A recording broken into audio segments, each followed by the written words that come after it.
All right, brother. What you want to speak about today, man? You here to debate or you want to speak about a topic? No, I just want to holler at you, whatever. I know how it is, like how it is to get the content. So when you get some people up here, it'll be a good time. Yeah, But I just wanted to politic with you more than debate. for sure, And man. I got this theory, and I like what you do, bro. Like I always say you almost like the one dude who the girls can't get mad at because you got that mushy voice. So, so your Man, they voice, still be getting mad though. yeah. So like it don't come off as harsh as somebody can say it like me because I'm a straight shooter, whatever. So it is what it is. But my thing is, I want to know if you can help me bring this point home. I came up with this theory that black women are the new white men, and I I know where you're going with it. Go ahead. okay. And so what I mean by that is, I feel like let's take it back to slavery just a little bit. So as human to human, we all knew that slavery was wrong, but as a white man, I got to enslave black people because that what was appropriate at the time. I knew that it was wrong, but I still knew that I could do it because people who gonna ain't nobody gonna stop me. Who gonna stop you? You outcompeted. You won a Right. competition. And I feel like black women are the same way. Like right now, they have the leverage, and I feel like they kind of abuse black men. Like example, child support. You know it ain't right how they abuse the system, but they do it because they can get away with it. Okay, I see what you're saying. So you're saying that, well, okay, so you're saying that black women have leverage because they can use certain systems to get away with things. That's what you Right. would say. While knowing that is wrong in morality, but they Yeah. do it because the law of the land say that they can. Okay. So to me, do that make black women the new white men? Because they take on these roles in several different parts of black men's life. I feel like that's the leading cause of death for a black man. It's probably a black woman. No, I'm serious, and I always say this like because my mama, that was my first toxic relationship with a woman. Well, I could say this in regards to, black women and women in general, but since we're speaking about black women, they do commit a lot of the termination of unborn children. I'm not saying the A word because we can't use it on YouTube, but they are high in the numbers of terminating unborn children. So yeah, and for that, in that case, we would say that yeah, they're decreasing the black population and stuff like that because they actually have that choices. It's only their choice. Men, we don't have any choice when it comes to that. So in that sense, I understand what you're saying. When we're speaking about black women having leverage than more leverage than black men, that's not true. How so? Now we can get into that. How so? Yeah. So just in general, women don't have more leverage than men collectively. So when we're speaking about men versus women, they don't have leverage because men, we are physically stronger. So that means that we wield the enforcement mechanism. So men, if we come together, right, we can put all the laws and regulations and rules and everything, and we can enforce all of these laws and regulations as well because we're stronger. We wield the enforcement mechanism. So with that, if I'm just looking at it logically and going all the way to the root, and what you say, black women have leverage, I wouldn't say that they have any leverage. I would say that they have leverage over weak men. Well, So okay. weak men, So yeah. let's expound upon that. A lot of people have leverage over weak men. Don't matter what race you are. Now these are factuals, and I agree with you, but it's not determined to the strength or physicality level of the man, and let me tell you why. Because it's kind of like the slave that was an overseer.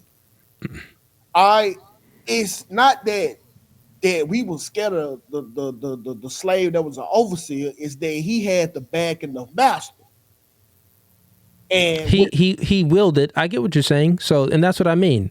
The slave that was the overseer willed it. the enforcement mechanism. So he wielded the white man's power with guns and numbers. So then we're outnumbered and outgunned. I get what you're saying, but that is still the weak. The slave overseer is still a weak man, meaning that he was susceptible and influenced to go against his own people. I don't know about it being weak, because at that, logically speaking, because we're having a logical conversation, that's not saying that everybody on the plantation was weak. We know that not to be true. So this is what I mean by this, because like, let's say I'm a strong man, right? But she got the backing of the court system, and the court system allows her to get the children, which puts me at a disadvantage, no matter what type of strength I was bringing to the formula in the first place. So that's leverage that we can't really do nothing about unless we gonna spend. No leverage. You focusing on the effects. That's when manipulation happens.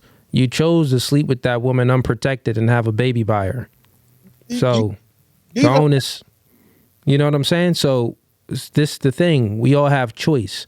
There's people that just make the wrong choices, and they're going to feel the consequences of those wrong choices, because we are in a system where, yeah, the courts favor the woman when it comes to child support, when it comes to alimony and all of these things, right?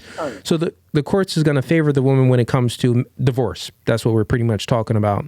So, yeah, so that's why we do this podcast here, and we speak about women's nature and men's nature, so men don't make these foolish decisions, so they don't make the wrong choice, so they don't pick the chick that got 3 baby daddies, mad tattoos, and dancing on a stripper pole. Because, dog, she's going to wreck you in court.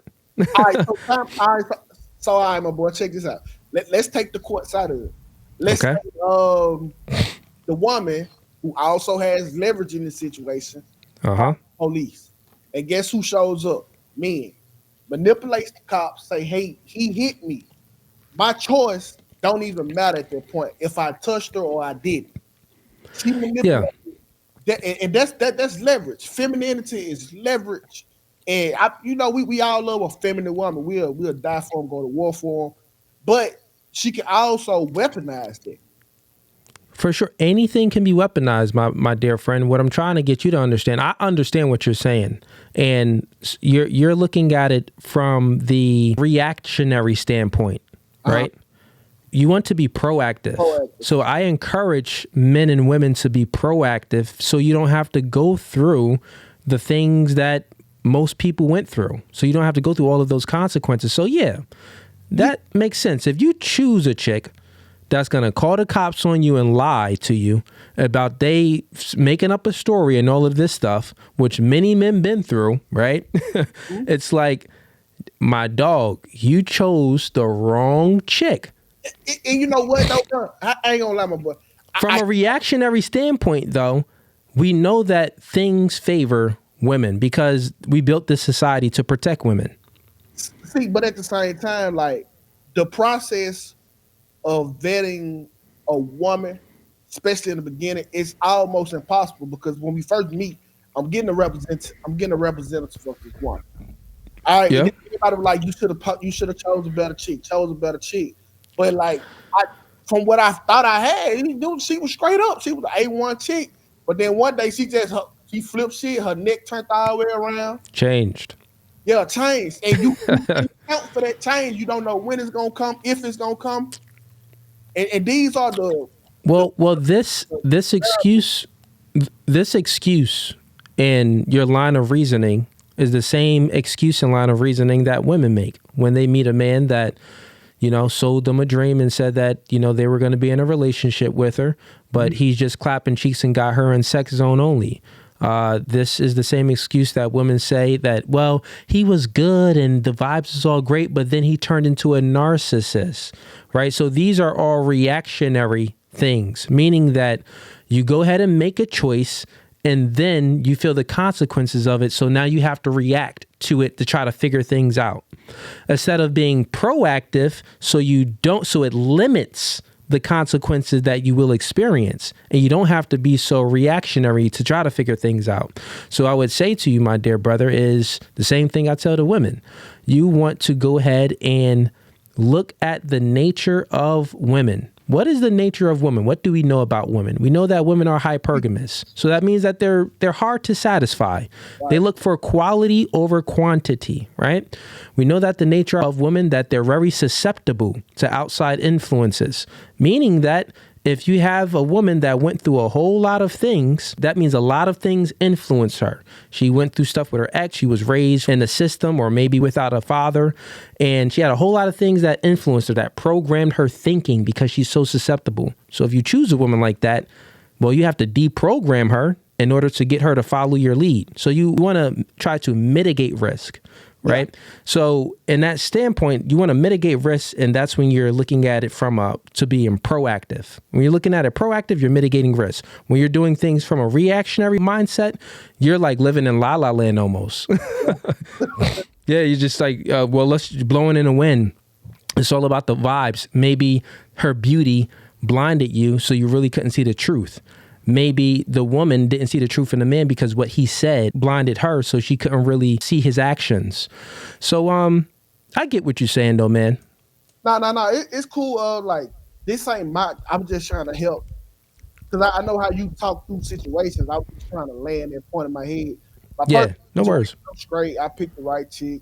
Yeah, I know what you're saying. Yeah. I mean, you're speaking in general too, from a standpoint where it's like, guys, we gotta kind of, like you're speaking at it from a standpoint where it's like, what do we do in a society like this where things kind of benefit women and it's not equal? That's the thing. You're trying to like equalize everything. Forget about equalizing everything and just know that try to be the best version of yourself.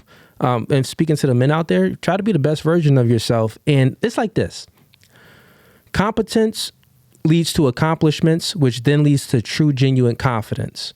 And when you got that true, genuine confidence, right, you have options. When you have options, you have an abundance mindset. When you have that abundance mindset, you have the ability to be intolerant of females' inadequacies.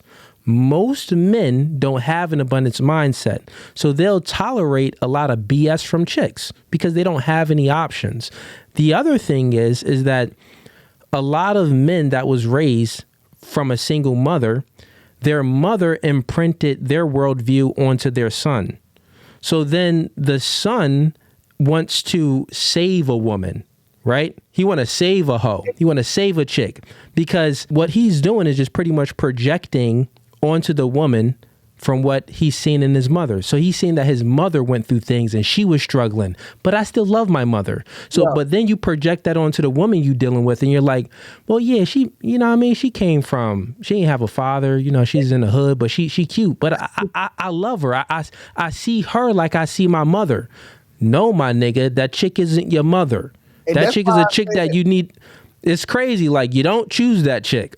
And that's why I said that, a lot of men don't know that they first toxic relationship with a woman is with their mother, because literally your mama, she is raising you to be the man that she never had, not for the current crop of women that's being bred.